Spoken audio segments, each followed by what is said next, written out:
첫 번째 경기 센트럴 코스트 대 상하이 선화 분석 시작해 보겠습니다. 센트럴 메리너스는 3경기에서 승점을 따내지 못했으며 지난 라운드 상하이 하이강 원정에서는 도카와 두아르테의 골이 나왔지만 한 골 차를 극복하지 못했고 홈에서도 그리 인상적인 경기력이 아니고 알루 쿠올과 에드먼슨 등 팀이 기대한 공격 듀오는 상대의 견제를 이겨내지 못하며 부진했고 페이장의 침투도 아쉬웠으며 그래도 좋은 피지컬을 자랑하는 수비진이 있다. 상하이 선화는 지난 라운드 홈 경기에서 가와사키를 잡고 4위로 올라섰으며 J리그의 강호를 만나 경기 내내 상대를 압도했고 왕아이젠과 안드레 루이스의 골이 나왔고 물론 상대가 초반 퇴장을 당한 여파가 있긴 했지만 결과를 냈고 16강 진출을 노리고 있으며 원정이지만 최하위 팀 상대로 루이스와 말렐레 등을 앞세워 공격적으로 임할 것이다. 접전을 본다. 상하이가 원정이지만 안드레 루이스와 말렐레 등을 앞세워 적극적으로 경기를 운영할 것이다. 그러나 메카몬트가 중원에 나서 수비 라인을 보호할 것이고 칼탁이 세트피스 상황에서 상대의 헤더 시도를 저지할 홈팀 상대로 승점 3점은 어렵다. 두 팀이 승점을 나눠 가질 것이다. 두 번째 경기 가와사키 대 상하이 하이강 분석 시작해 보겠습니다. 가와사키는 광주와 상하이 선화에 패하며 하위권으로 추락했다며 울산을 잡으며 기세를 올렸는데 중국 원정에서는 전반 시작과 동시에 퇴장당한 마르시뉴의 공백이 컸기 때문에 이번 홈 경기에는 마르시뉴가 나설 수 없다. 그래도 홈에 2점을 누릴 수 있고 에리슨과 세가와 이에나가 등이 공격을 주도할 수 있다.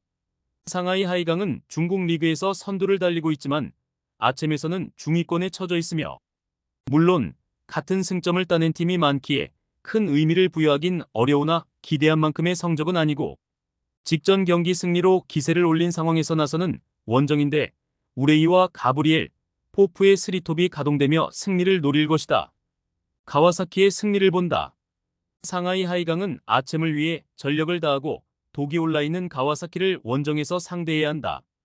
이번 시즌 잘하는 홈과 달리 원정 경기력 기복이 있기에 부담이 될 것이며 타치바나다와 와키자카가 중원에서 안정적인 패싱 게임을 전개하며 상대 수비를 공략할 것이고 야마다와 에리슨이 해결할 가와사키가 승리할 것이다. 세 번째 경기 비셀 고베 대 광주FC 분석 시작해 보겠습니다. 고베는 지난 라운드 원정 경기에서 K리그 최강인 울산을 잡았으며 원정에서 고전이 예상됐는데 전반 상대의 맹공을 막아내며 흐름을 내주지 않았고 후반 미야시로가 두 골을 터뜨렸고 리그에서는 히로시마와 치열한 우승 경쟁 중이고 일왕배 결승에도 진출했기에 내심 트래블을 노리고 있으며 이 경기에서 광주를 잡으면 1위로 올라설 수 있기에 오기아라와 이데구치가 경기 내내 공격적으로 임할 것이다. 광주는 동아시아 1위를 달리고 있으며 리그에서는 하위 스플릿으로 추락하며 잔류 경쟁 중이지만 아츰에서는 울산과 포항 등이 부진한 것과 달리 잘해주고 있고 단 2위를 달리며 추격 중인 고베를 원정에서 상대해야 한다. 부상자가 있는 상황이지만 아사니와 이건희, 이익균 등을 공격적으로 포진시켜 잘하는 화력전을 전개할 수 있다. 고베의 승리를 본다. 강팀을 모조리 제압한 광주지만 외인 선수 중 아사니 정도를 제외하면 경기에 뛸 선수가 없을 정도로 부상자가 많다. 혼다와 사카이 등이 광주의 측면 공격을 막아내며 안정적으로 경기를 운영할 것이고 오사코 유야와 무토가 홈에서 공격을 주도할 고베가 승리할 것이다. 네 번째 경기 조우르 대 울산현대 분석 시작해 보겠습니다. 조우르는 직전 원정 경기에서 전반 중반 이후 경기를 주도하며 광주를 몰아쳤으며 바흐루딘의 추격골이 나왔고 20개 가까운 소나기 슈팅으로 기회를 노렸고 그러나 원하는 승점 추가에 실패하며 순위가 밀려났고 이 경기에서 승리가 간절하기에 아리바스와 무릴루 등 돌파가 좋은 측면 자원들이 공격에 기여를 올리며 상대 수비를 넘으려 할 것이다.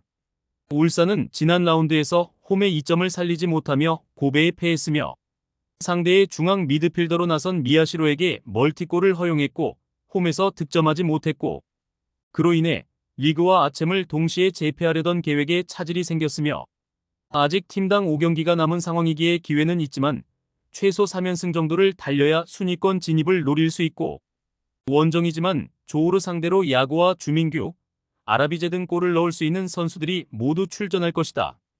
울산의 승리를 본다. 조호르가 홈에 2점을 갖고 나설 수 있는 경기고, 그러나 무리한 공격 축구가 외려 역효과를 불러일으킬 것이다. 이규성과 아타루가 중원에 나서 상대의 공세를 끊어내며 역습으로 전환할 것이고, 살아난 주민규가 문전압 기회를 놓치지 않을 울산이 승리할 것이다. 다섯 번째 경기 파흐타코르 대 알라이안 분석 시작해보겠습니다. 파흐타코는 지난 원정 경기에서 알쇼르타 상대로 승점 1점을 따냈으며 아챔 시작 이후 3경기에서 승점 2점이지만 그래도 16강행이 가능한 커트라인 순위를 유지 중이고, 단 안정적으로 순위를 지켜내기 위해서는 이번 홈 경기를 잡아야 한다. 캄다모프와 아함조다 등 돌파가 좋은 윙어들이 적극적인 돌파로 상대 수비를 넘으려 할 것이다. 알라이아는 카타르 리그에서도 8위에 머물러 있고 아쳔에서는 최하위로 추락했으며 내심 큰 기대를 걸고 나선 이번 대회인데 다른 팀들과의 전력차를 절감하고 있고, 아마로와 살레 등 최종 수비는 상대의 발빠른 공격수들의 공간 침투에 속절없이 무너졌고 트레제게는 전방에서 고립되고 있다. 흐타코의 승리를 본다. 알라이아는 아챔 내내 무기력한 경기력으로 일관하며 상대를 흔들지 못하고 있다. 이 경기는 원정이기도 하다. 아함조다와 캄다모프가 경기 내내 상대의 측면을 허물며 최전방의 찬스를 만들어줄 것이고, 브리에프가 중원에서 지원할 홈팀이 승리할 것이다. 최종 조합은 영상 아래 고정 댓글로 말 걸어주시면 오늘 정보방에서 무료로 공유해드립니다. 제발 손해보면서 토토하지 말고 다같이 웃으면서 즐겁게 베팅합시다. 함께 하실 분들은 부담 갖지 마시고 편하게 말 걸어주세요.